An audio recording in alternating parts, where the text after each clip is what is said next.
ধরুন আপনার নাতি আপনার জীবনের কিছু স্মরণীয় ঘটনা কিংবা আনন্দের কোনো কথা বা কষ্টের কথা তার ডায়েরিতে টুকে রাখলো, কিংবা তার ছোট্ট মনে দাগ কেটে গেল। তখন আপনার অনুভূতিটা কেমন হবে? আজকে একটা ছোট্ট গল্প দিয়ে শুরু করি। ছেলেটির নাম গ্রেস। তার দাদুর নাম ছিল থমাস এবং তার ঠাম্মার নাম ছিল মলি। তো থমাস এবং মলি ওনারা ওনাদের বৈবাহিক জীবনের 57 বছর সময় পার করেছিলেন একসাথে।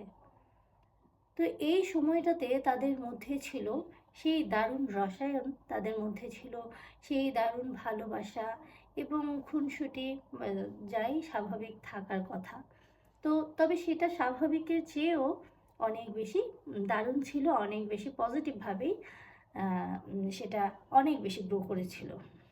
তো সেই থমাস নামে যিনি ছিলেন গ্রেসের দাদু, তো সেই থমাস উনি প্রতি সপ্তাহে শনিবারে তার স্ত্রীকে একটা ফুলের বাকেট এনে দিতেন। সেটা হতে পারে রোজ বা টিউলিপ বা ওনার পছন্দ মতো, কিংবা বুনো ফুল, কোনো না কোনো ফুল উনি সংগ্রহ করে ওনার স্ত্রীর হাতে তুলে দিতেন।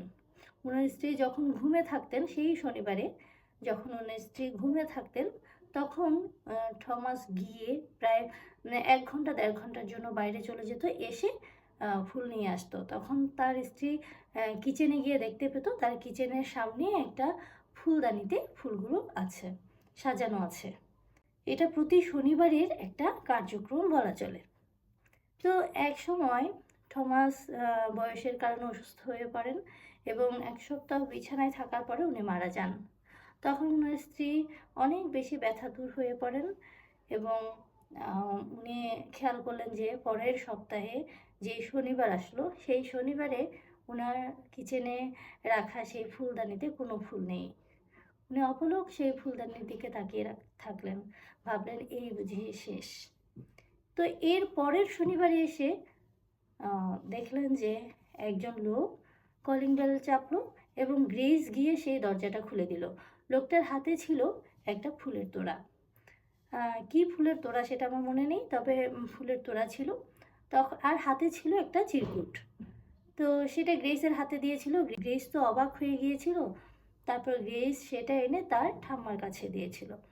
ঠাম্মা ফুলগুলো নিয়েছিল এবং চিঠিটা খুলে দেখলো, সেখানে তার যে স্বামী টমাস লিখেছিলেন যে প্রিয়তমাকে সম্বোধন করে লিখেছিলেন যে তোমার কাছে আমার কিছু কথা গোপন আছে, কিন্তু সেগুলো তোমাকে জানানোর প্রয়োজন আমি বোধ করি। তুমি সেরকমই একজন মানুষ, তবে আমি দুঃখিত এতদিন গোপন রাখার জন্য। নিচে একটা অ্যাড্রেস দেওয়া আছে, সেই অ্যাড্রেসে যত তাড়াতাড়ি সম্ভব পৌঁছে যাবে তুমি। তো এভাবেই চিঠিটা শেষ করেছিলেন।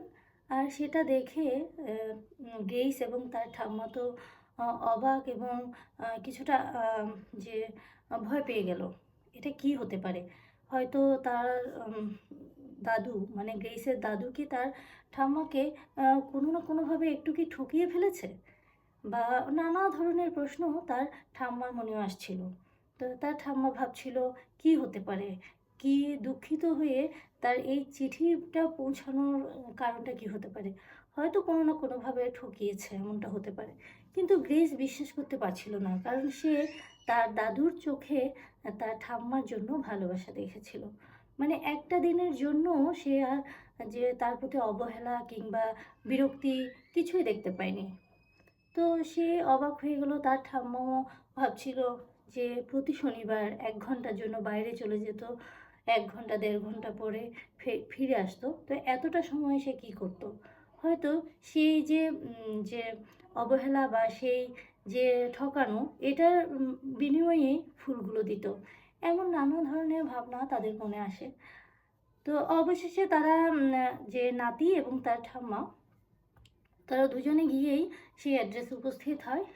সেখানে গিয়ে আরেকজন মহিলার সাথে পরিচিত হয়। তো মহিলা দরজা খুলে দেখে যে তারা এসেছে। মহিলা দেখেই চিনতে পারেন যে আপনি কি মলি? তো গ্রেসের ঠাম্মা বলেন হ্যাঁ। তো গ্রেসের ঠাম্মা প্রথমে আমতা আমতা করে জিজ্ঞেস করছিলেন যে আপনার কি আমার স্বামীর সাথে কিছু কি, বা এই টাইপের কিছু বলতেই তখন যে সেই মহিলাটার নাম ছিল রুবি।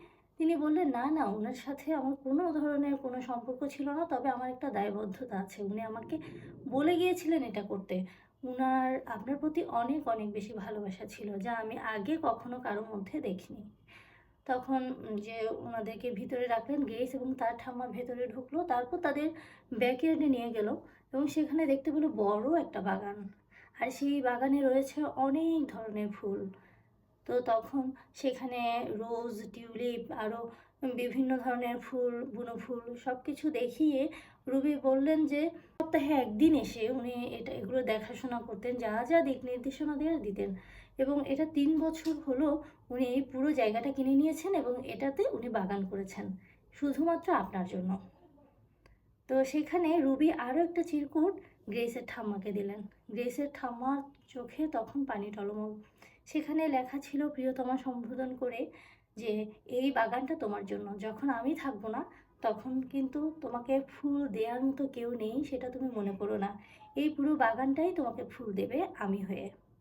তখন যে গ্রেসও আর চোখের পানি ধরে রাখতে পারছিল না, যেগুলো তার জার্নালে লেখা ছিল।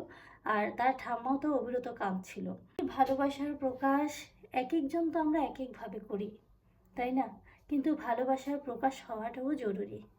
আর ভালোবাসা সেটা এমন একটা জিনিস যেটা আপনি ছড়িয়ে দিতে পারলে সেটা আরও দীর্ঘ সময় পর্যন্ত, আপনার মৃত্যুর পরে পর্যন্ত বহমান থাকে। সব কিছু তো নশ্বর এই পৃথিবীতে, কিন্তু কিছু জিনিস আছে আমরা চাইলে প্রজন্মের পর প্রজন্ম এগুলোর ধারা বইয়ে দিতে পারি। কাদের মাধ্যমে? আমরা যাদেরকে শেখাবো তাদের মাধ্যমে। আমরা যদি আমাদের সন্তানদেরকে ভালো কোনো কিছু শিক্ষা দিই, আমাদের ভেতর যা আছে শিক্ষা, যা গুণ, মানবিক গুণ, সব কিছু যদি ওদের মধ্যে দিতে পারি, তো তারাও সেইগুলো বয়ে নিয়ে যাবে আরেক প্রজন্মের জন্য। এভাবে প্রজন্ম থেকে প্রজন্ম আমাদের ভালোবাসা কিংবা হিংসাও হতে পারে, যা ছড়িয়ে যায়। তাই আমাদের উচিত আমাদের ভালোবাসা, আমাদের মানবিক গুণগুলো, এছাড়াও আমাদের বিভিন্ন গুণ যা আমরা রপ্ত করেছি, শিখে নিয়েছি, তা আমাদের প্রজন্মের কাছে পৌঁছে দেওয়া। শুধুমাত্র গুণ বলে না, আমরা চাইলে আমাদের ভালো সংস্কৃতিগুলোও পৌঁছে দিতে পারি। তারাই এটা যে তাদের মধ্যে দিয়ে প্রবহমান করে তুলবে।